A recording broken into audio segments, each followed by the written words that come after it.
जय हिंद दोस्तों। आज से हम लोग चलते हैं एक नए टॉपिक की ओर। स्टार्ट करेंगे आज से एक नया टॉपिक।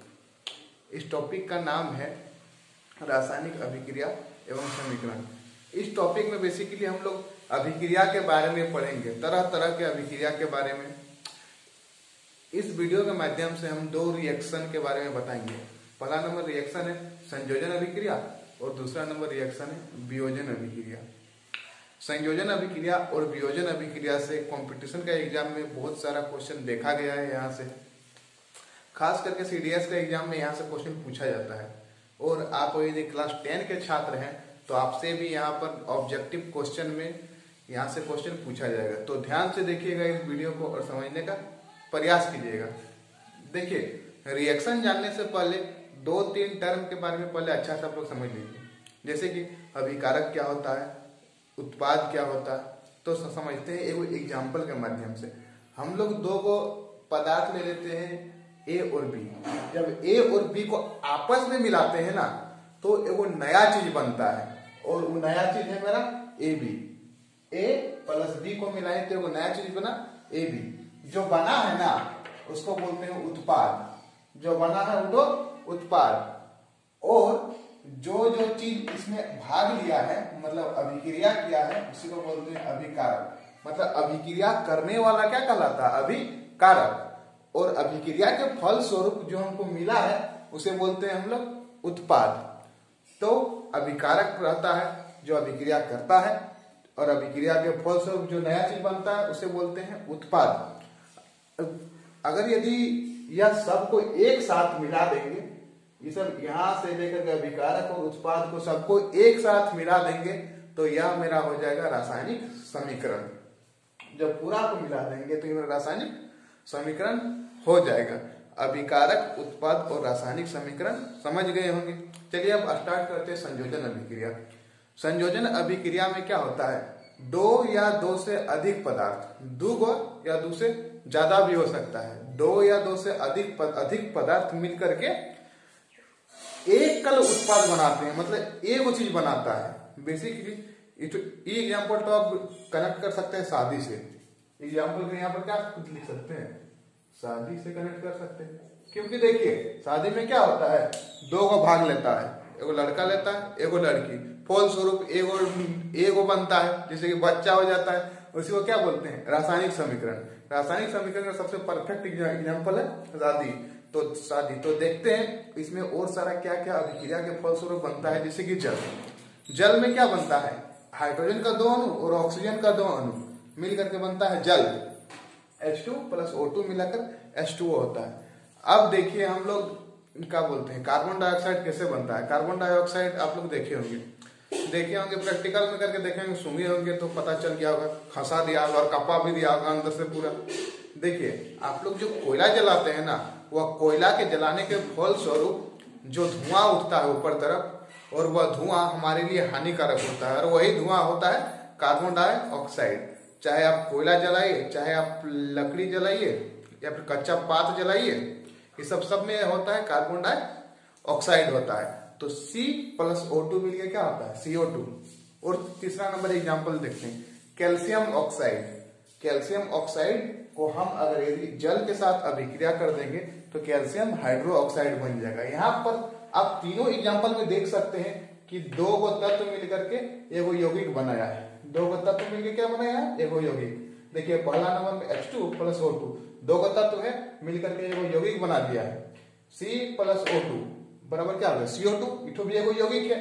CaO प्लस H2O बराबर CaOH का होल 2। इठो भी क्या है, एगो यौगिक बना दिया है तो मिलके। इसका मतलब ये जो रिएक्शन है, इस रिएक्शन में दो को मिलकर के को बनाता है, एगो। ऐसा रिएक्शन को बोलते हैं हम लोग संयोजन अभिक्रिया। अब देखिए कैल्शियम ऑक्साइड के बारे में आपको थोड़ा बताते हैं। कैल्शियम ऑक्साइड होता क्या है और कैल्शियम हाइड्रोक्साइड होता क्या है वास्तव में।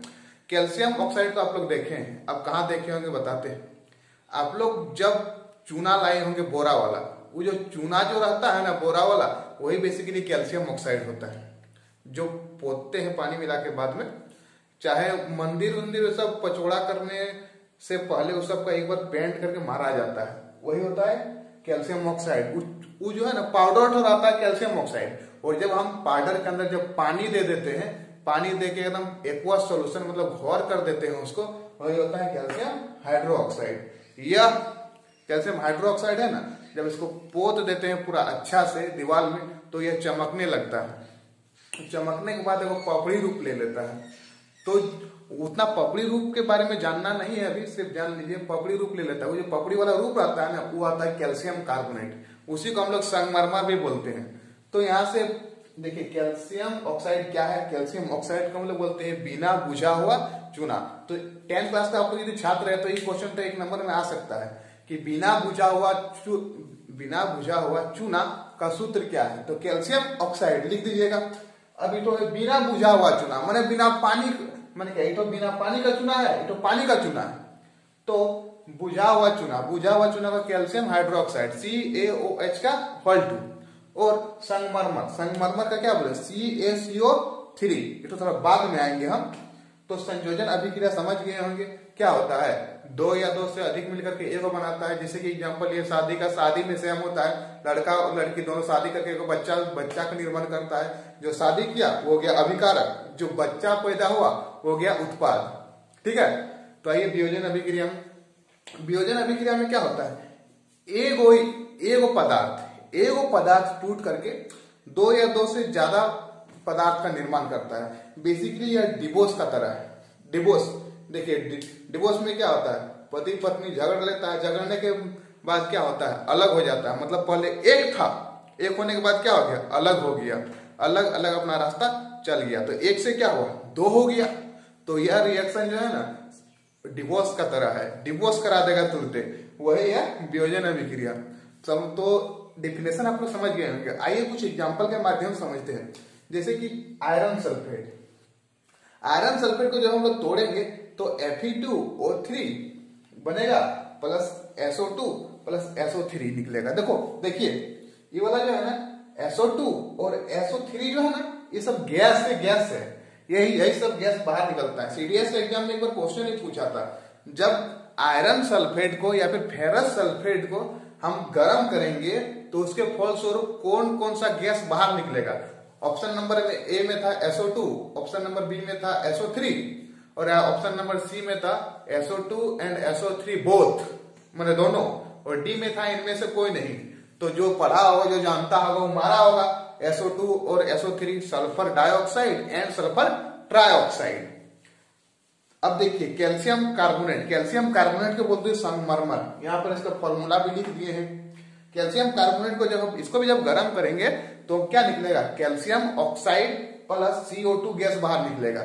यहां से भी क्वेश्चन पूछ देता है कि कैल्शियम कार्बोनेट को जब गर्म करेंगे तो कौन सा गैस बाहर निकलता है, तो कार्बन डाइऑक्साइड गैस बाहर निकलता है। अब तीसरा नंबर एग्जाम्पल से क्वेश्चन यहां से भी पूछा है सीडीएस के एग्जाम में। देखिए जब लेड नाइट्रेट को हम लोग क्या करते हैं, गर्म करते हैं, यानी उष्मा या ताप देते हैं, तो एक गैस बाहर निकलता है, उस गैस का रंग भूरा होता है।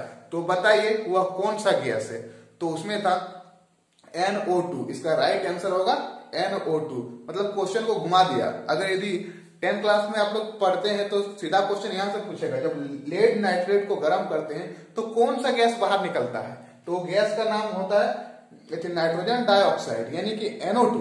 लेकिन एग्जाम में वही क्वेश्चन को घुमा दिया था, क्या बोल दिया था, जब लेड नाइट्रेट को हम लोग गर्म करते हैं तो गैस बाहर निकलता है, उस गैस का रंग भूरा होता है, बताइए वह कौन सा गैस है। मतलब वह पूरा डिटेल आप लोग को दे चुका है, सिर्फ वह जानना चाहता है कि गैस का नाम क्या है, तो उस गैस का नाम है NO2। याद रखिएगा, एग्जाम में पूछेगा। तो देखिए इस वीडियो के माध्यम से हम संयोजन अभिक्रिया, वियोजन अभिक्रिया के बारे में बताने का प्रयास किए। आप लोग ये 10th क्लास का छात्र यहाँ पर कॉम्पिटिशन का तैयारी कर रहे हैं तो स्क्रीनशॉट ले लीजिए और सब लिख लीजिएगा, खास करके ये लेड नाइट्रेट वाला और ये फेरस सल्फेट वाला, और ये तीनों सूत्र तो अच्छा से लिख लीजिएगा, और NO2 का रंग भूरा वाला। तो आशा करते हैं कि इस वीडियो के माध्यम से आपको हम जितना सारा चीज समझाने का प्रयास किए हैं आप लोग को समझ में आया होगा। तो मिलेंगे नेक्स्ट वीडियो में, तब तक के लिए जय हिंद।